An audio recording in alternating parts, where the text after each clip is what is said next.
আহক আজিৰ ভিডিঅ'টো আৰম্ভ কৰি দিওঁ গাইছ। এয়া হাজোৰৰে ওচৰৰ 4 লেনৰ ভিউ। আপোনালোকে সকলোৱে আহিব পাৰে। একদম বৰ্তমান বিখ্যাত হৈ পৰিছে ৰিল বনোৱা, সকলো ধৰণৰ ভিডিঅ' বনোৱাৰ কাৰণে এই পথছোৱা। যিহেতু এই পথছোৱা বৰ্তমান অপেনিং কৰা হোৱা নাই, যাৰ বাবে পথটো খালী হৈ থাকে, তাৰ সুবিধা লৈ সকলো ৰাইজে ইয়ালৈ ফুৰিব আহে। বিৰাট নিৰলা জেগা, আপোনালোকে সকলো আহিব পাৰে। বহুত দূৰ দূৰণিৰ পৰা আহে এই লোকেশ্যনটোলৈ। এই লোকেশ্যনটো খুবেই ধুনীয়া, আপোনালোকে দেখিবলৈ পাইছে। আপোনালোকে সকলোৱে আহিব এই লোকেশ্যনটোলৈ। বহুত সুন্দৰ জেগা লোকেশ্যনটো।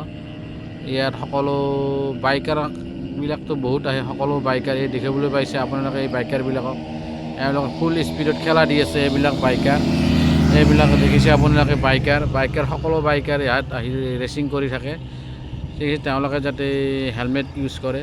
হেলমেট ইউজ নকৰিলে বহুত অসুবিধা হৈ পৰিব পাৰে হয়তো আপোনালোকৰ। হেলমেট ইউজ কৰক, সাৱধানতা অৱলম্বন কৰক। ঠিক আছে, আপোনালোকে এই ঠাইডোখৰলৈ আহক আৰু ইয়াৰ মনোৰমা দৃশ্য উপভোগ কৰিবলৈ আপোনালোকে চেষ্টা কৰক।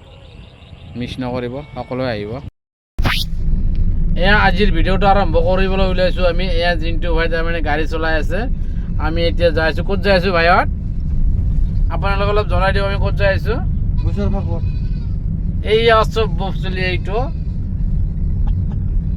মই বলে বুঝছি রে পাগলা হইছি বললেন বর্তমান রাঙা বসে পাশে এখন বসে লাগে মই